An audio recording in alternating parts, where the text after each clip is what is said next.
नमस्कार दर्शक बंधु आज हूँ 24 जनवरी 2026। चलतु देखने आज सकाल किसी गुरुत्वपूर्ण खबर। जदि पर्यंत वीडियो को लाइक करना वीडियो को लाइक करने सह चैनल को सब्सक्राइब करी कमेंट माध्यम जानते आपण मैंने क्यों जिले देखुं जहाद्वारा बड़ी गुरुत्वपूर्ण खबर आपण मान पाखे सर्वप्रथम पहुंची पार। नंबर 1 ओडिशा रे पहुंचले उपराष्ट्रपति सीपी राधाकृष्णन। निर्धारित समय 25 मिनिट पूर्व पहुंचले उपराष्ट्रपति। भुवनेश्वर विमान बंदर दिगला गार्ड ऑफ ऑनर कटक पराक्रम दिवस कार्यक्रम हेबे सामिल। आज देश पालुची नेताजी सुभाष चंद्र बोस को 37तम जन्म जयंती श्रद्धांजलि जणाइले राष्ट्रपति द्रौपदी मुर्मू। सकाळ 9टारे भुवनेश्वर विमान बंदर पहुंची उपराष्ट्रपति। यापर सेठारु उपराष्ट्रपति सीधासळख कटक जिबार कार्यक्रम रही। कटक नेताजी सुभाष चंद्र बोस को जन्मदिन में पालित होगाकु पराक्रम दिवस में उपराष्ट्रपति जोगदेवे। सेठारु कार्यक्रम सारी उपराष्ट्रपति विमान बंदर में फेरबे। सेठारु कोलकाता अभिमुखे जिबे। नंबर 2 बस धर्मघट डाकरा को आसिला बड़ अपडेट। सरकार सहित आलोचना सफल होता। विभिन्न जिलार जिलापाल माने मुख्यमंत्री बस सेवा को जिला सदर महकुमा को चलाइबाकू निष्पत्ति जिला घरोई बस मालिक संघ विरोध करथिला। जाहाकु नै गत 7 दिन धरी विभिन्न जिले में एक अचलावस्था सृष्टि होता। शुक्रवार दिन मुख्यमंत्री परिवहन मंत्री परिवहन सचिव परिवहन कमिशनर सहित घरोई बस मालिक संघर आलोचना होता। आलोचना पर बस धर्मघटर ओहरियो बोली संघ निष्पत्ति नेछि। ब्लॉक को जिलार बस गड़ब ना बोली चलित मास 24 तारिख राज्यव्यापी धर्मघट आंदोलन डाकरा देइथिला राज्य घरोई बस मालिक संघ। नंबर 3 2036 सुधा ओडिशा रे 90% चाष जमी को मिलिबो जलसेचन सुविधा। ओडिशा को एक समृद्ध राज्य में परिणत करने चाष जमी को जलसेचन गुरुत्वपूर्ण। गुरुवार दिन स्थानीय लोकसभा भवन में आयोजित राज्यस्तरीय पानी पंचायत पक्ष 2026 कार्यक्रम में जोगदे मुख्यमंत्री मोहन चरण माझी एक बड़ घोषणा करते। 2036 मसीहा सुधा राज्यर 90% चाष जमी को जलसेचन सुविधा जोगाई देवाक सरकार लक्ष्य धार्य करते।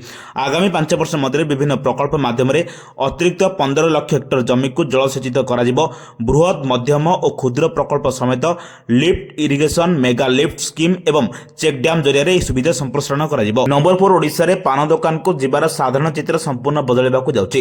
बीड़ी सिगारेट गुटखा एवं तमाकू भली उत्पाद दुकान रू उभान होइजिबो कारण ओडिशा सरकार एपरि समस्त उत्पादर पैकेजिंग बेले संरक्षण एवं उत्पादन उपर प्रतिबंधक लगाइछन्ति। एही सरकारी निष्पत्ति दोकानी ठारू साधारण जनता पर्यंत समस्त चकित करिछि। प्रश्न केवल बिक्री बंद हेबो कि नाही ताहा नुहे बरम दुकान रे पड़िथिबा पुराना स्टॉक र कोन हेबो। एबे एहाकू बिक्री करिया मध्ये बेआईन कि आसंतु जानिबा। ओडिशा रे तमाकू उपरे संपूर्ण निषेध काहेकि। जनवरी 21 तारिख में ओडिशा सरकार गुटखा पान मसला जर्दा खैनी और तमाकू किंबा निकोटिन दिबा समस्त उत्पाद उपरे संपूर्ण निषेध लगाई एक कठोर विज्ञप्ति जारी करथिले। सुप्रीम कोर्ट एवं एफएसएसएआई निर्देशावली अनुसार सरकार यह पदक्षेप नेतिले। नंबर 5 केंद्र सरकार बड़ घोषणा। केंद्र सरकार प्राय 93,000 कर्मचारी और पेंशन भोगी एक बड़ खुशी खबर आनी। साधारण बीमा कंपनी नाबार्ड एवं आरबीआई कर्मचारी दरमा पेंशन संशोधन प्रस्ताव को अर्थ मंत्रालय शुक्रवार दिन मंजूरी प्रदान करेছে। निष्पत्ति फल सरकार प्राय 8,070 कोटी टंकार अतिरिक्त बोझ पड़ो। यह संशोधन द्वारा मोट 46,322 कर्मचारी 23,570 पेंशन भोगी उपकृत हे। यह कर्मचारी वेतन संशोधन 1 अगस्ट 2022 लागू हो। 8,170.30 कोटी टंका व्यय बराद कर जो 5,822.68 कोटी टंका केवल बकेया बा एरियर आकार प्रदान कर। नंबर 6 फेब्रुआरी आसिब किसान निधि योजनार 22तम किस्ती। भारतर लक्ष लक्ष चाषी बसवास करती। यही चाषी मानक मध्यरु अनेक आर्थिक भाव में दुर्बल भारत सरकार यह गरीब और अभावी चाषी मानक वर्षार आर्थिक सहायता प्रदान करने प्रधानमंत्री किसान सम्मान निधि योजना चलती। यह योजना अधीन केंद्र सरकार योग्य चाषी मानक वार्षिक 6,000 प्रदान करती। सीधासख से अकाउंट को पृथक किस्ती स्थानांतरित हुए। वर्तमान यह योजनार 22तम किस्ती संपर्क में एक प्रमुख अपडेट सामना आसी। चाषी मैंने दीर्घ समय धरी किस्ती अपेक्षा करछन्ति। तथापि यह जानिबा गुरुत्वपूर्ण जे अंशपूर्ण कार्य जोगु यह किस्ती अनेक चाषी विलंब हो पारे। नंबर 7 मत्स्य चाषी और प्राणी पालकों समृद्धि पर राज्य सरकार प्रतिबद्ध। तृणमूल स्तर में सेवा पहुंचार चाषी मैंने समस्यार सम्मुखीन हेले तुरंत जणाइबा मान्यवर मत्स्य और प्राणी संपद विकास मंत्री गोकुलानंद मल्लिक कहते। मत्स्य और प्राणी समावेश ओडिशा 2026 अंतिम दिवस में आयोजित मंत्री को पचारतु कार्यक्रम में जोगदे से कहते।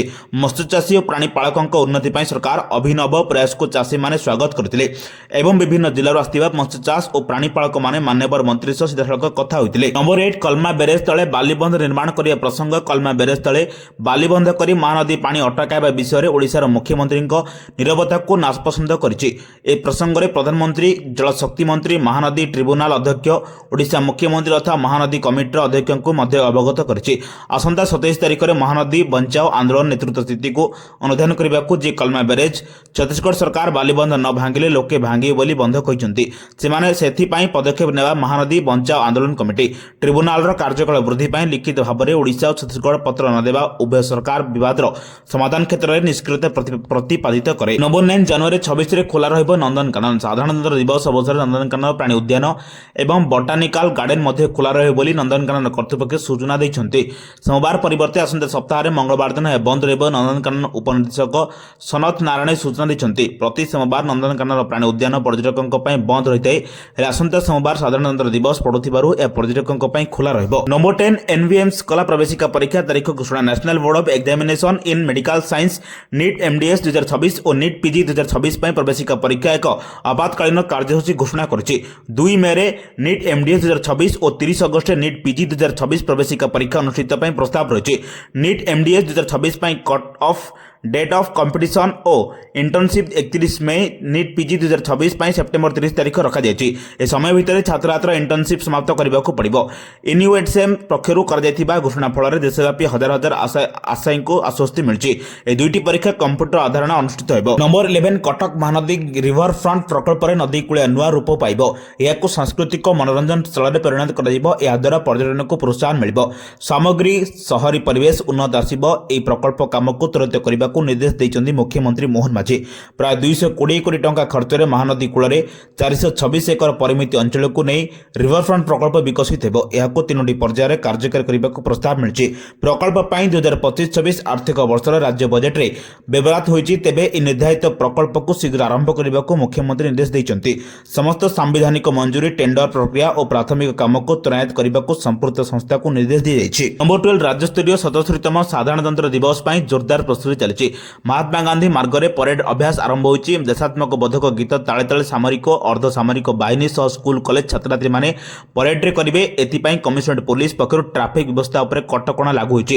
ପରେଡ୍ ଅଭ୍ୟାସ ପାଇଁ 23 ତାରିଖ ଅଭ୍ୟାସ ପରେଡ୍, 24 ତାରିଖ ପୂର୍ଣ୍ଣ ଅଭ୍ୟାସ ପରେଡ୍ ଏବଂ 26 ତାରିଖ ସକାଳେ ରାଜ୍ୟସ୍ତରୀୟ ସାଧାରଣତନ୍ତ୍ର ଦିବସ ପରେଡ୍ ସକାଳ 6ଟାରୁ ଆରମ୍ଭ ହୋଇ ପରେଡ୍ ସରିବା ପର୍ଯ୍ୟନ୍ତ ସର୍ବସାଧାରଣଙ୍କ ସୁଗମନାଗମନ ଓ ପାର୍କିଂ ନିମନ୍ତେ ବିଭିନ୍ନ ରାସ୍ତାକୁ ବନ୍ଦ କରିଦିଆଯିବ। ନମ୍ବର 13 ଶ୍ରୀପଞ୍ଚମୀ ବିଶ୍ୱ ପ୍ରସିଦ୍ଧ ରଥଯାତ୍ରା ପାଇଁ ରଥକାଠ ଅନୁକୂଳ ହୋଇଛି। ଶ୍ରୀପଞ୍ଚମୀ ତଥା ମା ସରସ୍ୱତୀ ପୂଜାରେ ମହାପ୍ରଭୁଙ୍କ ବିଶ୍ୱ ପ୍ରସିଦ୍ଧ ରଥଯାତ୍ରାର ପରମ୍ପରା କ୍ରମେ ରଥକାଠ ଅନୁକୂଳ ହେବ। ରଥ ନିର୍ମାଣ ପ୍ରକ୍ରିୟାର ଏହା ଏକ ବିଶେଷ ପର୍ବ। ଶ୍ରୀମନ୍ଦିର କାର୍ଯ୍ୟାଳୟ ସମ୍ମୁଖରେ ବଡ଼ଦାଣ୍ଡ ରଥକଳାରେ 3 ଖଣ୍ଡା ଧଉରା କାଠ ପୂଜାର୍ଚ୍ଚନା ହେବ। ପ୍ରଥମେ ଚୂନ ପାଣି ପକାଇ ରଥକଳାକୁ ପବିତ୍ର କରାଯିବ। ପରେ କାଠ 3ଟି ମଜାଣା ହେବ। ଗଜପତି ମହାରାଜଙ୍କ ରାଜଗୁରୁ ଓ ପୁରୋହିତ ବିଧିମତେ କାଠ ତ୍ରୟର ପୂଜାର୍ଚ୍ଚନା କରିବେ। ଏଥିରେ ଶ୍ରୀ ବଳଭଦ୍ରଙ୍କ ତାଳଧ୍ୱଜ, ଶ୍ରୀଜଗନ୍ନାଥଙ୍କ ନନ୍ଦିଘୋଷ ଓ ଦେବୀ ସୁଭଦ୍ରାଙ୍କ ଦେବଦଳନ ରଥ ପାଇଁ ଗୁଜ ଅନୁକୂଳ ହେବ। ପବିତ୍ର ଶ୍ରୀପଞ୍ଚମୀଠାରୁ ରଥ ନିର୍ମାଣ ପାଇଁ ଜୋରଦାର ପ୍ରସ୍ତୁତି ଚାଲିଛି। ରଥ ନିର୍ମାଣ ପର୍ଯ୍ୟାୟକ୍ରମେ ଆସନ୍ତା ରାମନବମୀ ରଥର କାଠ ଚିରଟ ଓ ପବିତ୍ର ଅକ୍ଷୟ ତୃତୀୟା ତିଥିରେ ରଥ ନିର୍ମାଣ ଅନୁକୂଳ ହେବ। ନମ୍ବର 14 ଗୁଜରାଟରେ ଓଡ଼ିଆ ଭାଷା ଓ ଶିକ୍ଷାର ପ୍ରଚାର ପ୍ରସାର ପାଇଁ ଅନୁରୋଧ କଲେ କେନ୍ଦ୍ରମନ୍ତ୍ରୀ ଧର୍ମେନ୍ଦ୍ର ପ୍ରଧାନ।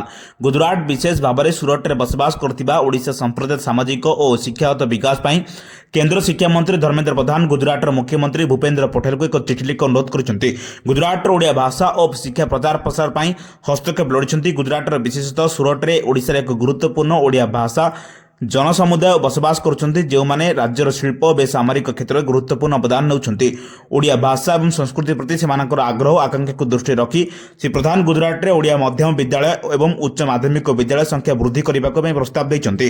ଓଡ଼ିଆ ଭାଷାର ଶିକ୍ଷଣ ପ୍ରଶିକ୍ଷଣ ବିଦ୍ୟାଳୟ ସଂଖ୍ୟାରେ ବୃଦ୍ଧି କରାଗଲେ ତାହା ସ୍ୱାଗତଯୋଗ୍ୟ ହେବ ବୋଲି ସେ କହିଛନ୍ତି। ନମ୍ବର 15 ମୁଖ୍ୟ ଶାସନ ସଚିବଙ୍କ ସହ ଜିଲ୍ଲାପାଳଙ୍କ ବୈଠକ। ଯେଉଁ ସବୁ ଉନ୍ନୟନମୂଳକ ବୃହତ୍ ପ୍ରକଳ୍ପ କାର୍ଯ୍ୟକାରୀ ହେଉଛି ସେସବୁ କାର୍ଯ୍ୟରେ ଅଗ୍ରଗତି ଜିଲ୍ଲାପାଳ ତଦାରଖ କରନ୍ତୁ ବୋଲି ମୁଖ୍ୟ ଶାସନ ସଚିବ ଅନୁଗର୍ଗ ନିର୍ଦ୍ଦେଶ ଦେଇଛନ୍ତି। ଲୋକସେବା ଭବନ ସ୍ଥିତ ସମ୍ମିଳନୀ କକ୍ଷରେ ଅନୁଷ୍ଠିତ ବୈଠକରେ ମୁଖ୍ୟ ଶାସନ ସଚିବ ଶ୍ରୀମତୀ ଗର୍ଗ ବିଭିନ୍ନ ବିଭାଗର ସଚିବଙ୍କ ଉପସ୍ଥିତିରେ ଜିଲ୍ଲାପାଳଙ୍କ ସମେତ ବିଭିନ୍ନ ପ୍ରସଙ୍ଗରେ ଆଲୋଚନା କରିଥିଲେ। ଆଭାସୀ ମାଧ୍ୟମରେ ଜିଲ୍ଲାପାଳମାନେ ଯୋଗ ଦେଇଥିଲେ।